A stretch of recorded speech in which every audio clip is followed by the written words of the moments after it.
The dark web is the World Wide Web content that exists on darknets, overlay networks, that use the internet but require specific software, configurations, or authorization to access. Through the dark web, private computer networks can communicate and conduct business anonymously without divulging identifying information, such as a user's location. The dark web forms a small part of the deep web, the part of the web not indexed by web search engines, although sometimes the term deep web is mistakenly used to refer specifically to the dark web. The darknets which constitute the dark web include small, friend-to-friend networks, as well as large, popular networks such as Tor, Hyphenet, I2P, and Riffle operated by public organizations and individuals. Users of the dark web refer to the regular web as ClearNet due to its unencrypted nature. The Tor dark web or Onionland uses the traffic anonymization technique of onion routing under the network's top-level domain suffix .onion. The dark web has often been confused with the deep web, the parts of the web not indexed, searchable by search engines. The term dark web first emerged in 2009, however, it is unknown when the actual dark web first emerged. Many internet users only use the surface web, data that can be accessed by a typical web browser. The dark web forms a small part of the deep web, but requires custom software in order to access its content. This confusion dates back to at least 2009. Since then, especially in reporting on Silk Road, the two terms have often been conflated, despite recommendations that they should be distinguished.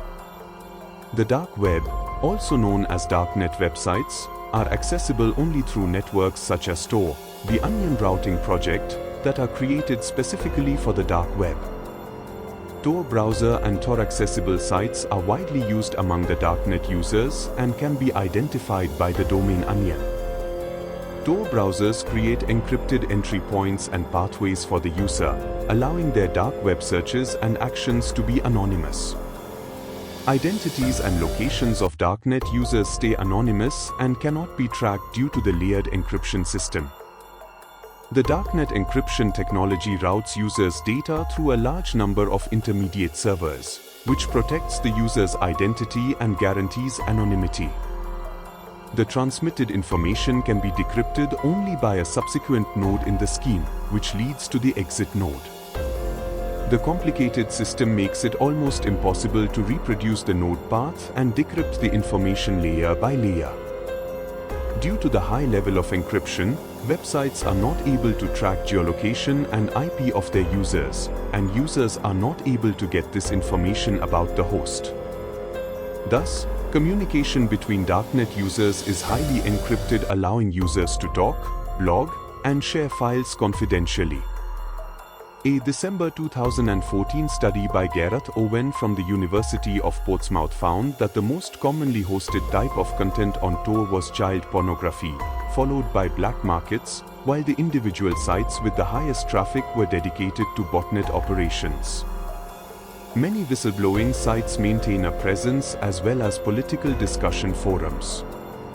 Sites associated with Bitcoin, fraud-related services, and mail order services are some of the most prolific.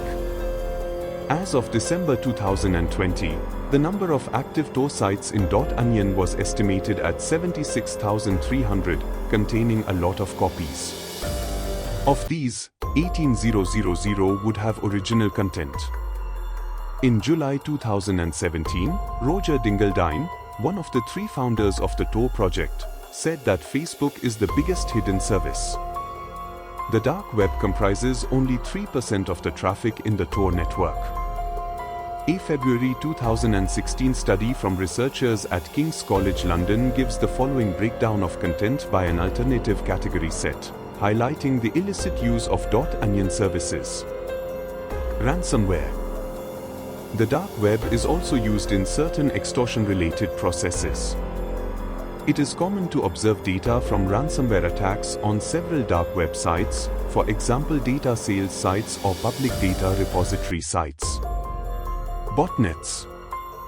Botnets are often structured with their command and control servers based on a censorship-resistant hidden service, creating a large amount of bot-related traffic. Darknet markets. Commercial darknet markets mediate transactions for illegal goods and typically use Bitcoin as payment. These markets have attracted significant media coverage, starting with the popularity of Silk Road and Diabolus market and its subsequent seizure by legal authorities. Silk Road was one of the first dark web marketplaces that emerged in 2011 and has allowed for the trading of weapons and identity fraud resources. These markets have no protection for its users and can be closed down at any time by authorities. Despite the closures of these marketplaces, others pop up in their place. As of 2020, there have been at least 38 active dark web marketplaces. These marketplaces are similar to that of eBay or Craigslist, where users can interact with sellers and leave reviews about marketplace products. Examination of price differences in dark web markets versus prices in real life or over the World Wide Web have been attempted, as well as studies in the quality of goods received over the dark web. One such study was performed on Evolution, one of the most popular crypto markets active from January 2013 to March 2015. Although it found the digital information, such as concealment methods and shipping country, seems accurate, the study uncovered issues with the quality of illegal drugs sold in Evolution, stating that the illicit drugs' purity is found to be different from the information indicated on their respective listings. Less is known about consumer motivations for accessing these marketplaces and factors associated with their use. Darknet's markets also sell leaked credit cards that can be downloaded for free or purchased for use in illegal activities. Bitcoin services. Bitcoin is one of the main cryptocurrencies used in dark web marketplaces due to the flexibility and relative anonymity of the currency. With Bitcoin, people can hide their intentions as well as their identity. A common approach was to use a digital currency exchanger service which converted Bitcoin into an online game currency, such as gold coins in World of Warcraft, that will later be converted back into fiat currency. Bitcoin services such as tumblers are often available on Tor, and some such as Grams offer darknet market integration. A research study undertaken by Jean-Luc Richet, a research fellow at ESSEC, and carried out with the United Nations Office on Drugs and Crime, highlighted new trends in the use of Bitcoin tumblers for money laundering purposes. Due to its relevance in the digital world, Bitcoin has become a popular product for users to scam companies with. Cybercriminal groups such as DDoS-4 have led to over 140 cyber attacks on companies since the emergence of Bitcoins in 2014. These attacks have led to the formation of other cybercriminal groups as well as cyber extortion. Hacking groups and services. Many hackers sell their services either individually or as a part of groups. Such groups include Xtedic, Hackforum, Trojan Forge, Mazafaka, Dark Zero D and the Real Deal Darknet market. Some have been known to track and extort apparent pedophiles. Cyber crimes and hacking services for financial institutions and banks have also been offered over the dark web.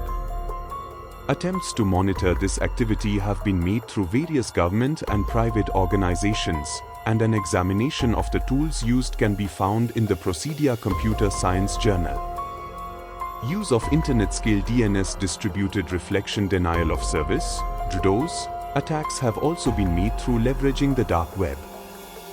There are many scam.onion sites also present which end up giving tools for download that are infected with Trojan horses or backdoors.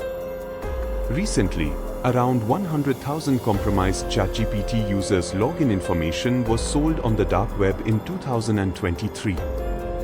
Additionally, the logs showed, in the opinion of the researchers, that the majority of the compromised ChatGPT passwords had been extracted by the data-stealing virus Raccoon. Financing and fraud. Scott Duvik, the president and founder of Zebrix Consulting, states that Russian electronic currency such as WebMoney and Perfect Money are behind the majority of the illegal actions. In April 2015, Flashpoint received a $5 million investment to help their clients gather intelligence from the deep and dark web. There are numerous carding forums, PayPal and Bitcoin trading websites, as well as fraud and counterfeiting services. Many such sites are scams themselves. Phishing via cloned websites and other scam sites are numerous, with darknet markets often advertised with fraudulent URLs. Illegal pornography. The type of content that has the most popularity on the dark web is illegal pornography, more specifically, child pornography. About 80% of its web traffic is related to accessing child pornography, despite it being difficult to find even on the dark web. A website called Lolita City, which has since been taken down, contained over 100 gigabytes of child pornographic media and had about 15,000 members. There is regular law enforcement action against sites distributing child pornography, often via compromising the site and tracking users' IP addresses. In 2015, the FBI investigated and took down a website called Playpen. At the time, Playpen was the largest child pornography website on the dark web with over 200,000 members. Sites use complex systems of guides, forums, and community regulation. Other content includes sexualized torture and killing of animals and revenge porn. In May 2021, German police said that they had dismantled one of the world's biggest child pornography networks on the dark web, known as Boys Town. The website had over 400,000 registered users. 4 people had been detained in raids, including a man from Paraguay, on suspicion of running the network. Europol said several pedophile chat sites were also taken down in the German-led intelligence operation. Terrorism. Terrorist organizations took to the internet as early as the 1990s. However, the birth of the dark web attracted these organizations due to the anonymity, lack of regulation, social interaction, and easy accessibility. These groups have been taking advantage of the chat platforms within the dark web to inspire terrorist attacks. Groups have even posted how-to guides, teaching people how to become and hide their identities as terrorists. The dark web became a forum for terrorist propaganda, guiding information, and most importantly, funding. With the introduction of Bitcoin, anonymous transactions were created which allowed for anonymous donations and funding. By accepting Bitcoin, terrorists were now able to fund purchases of weaponry. In 2018, an individual named Ahmad Sarsoor was charged for attempting to purchase explosives and hire snipers to aid Syrian terrorists, as well as attempting to provide them financial support, all through the dark web. There are at least some real and fraudulent websites claiming to be used by ISIS, including a fake one seized in Operation Onimus. With the increase of technology, it has allowed cyber terrorists to flourish by attacking the weaknesses of the technology. In the wake of the November 2015 Paris attacks, an actual such site was hacked by an anonymous affiliated hacker group, GhostSec, and replaced with an advert for Prozac. The Rauti Shaks Islamist group was found to be operating on the dark web at one time. Social media. Within the dark web, there exist emerging social media platforms similar to those on the World Wide Web. This is known as the Dark Web Social Network, DWSN. The DWSN works like a regular social networking site where members can have customizable pages, have friends, like posts, and blog in forums. Facebook and other traditional social media platforms have begun to make dark web versions of their websites to address problems associated with the traditional platforms and to continue their service in all areas of the World Wide Web. Unlike Facebook, the privacy policy of the DWSN requires that members are to reveal absolutely no personal information and remain anonymous.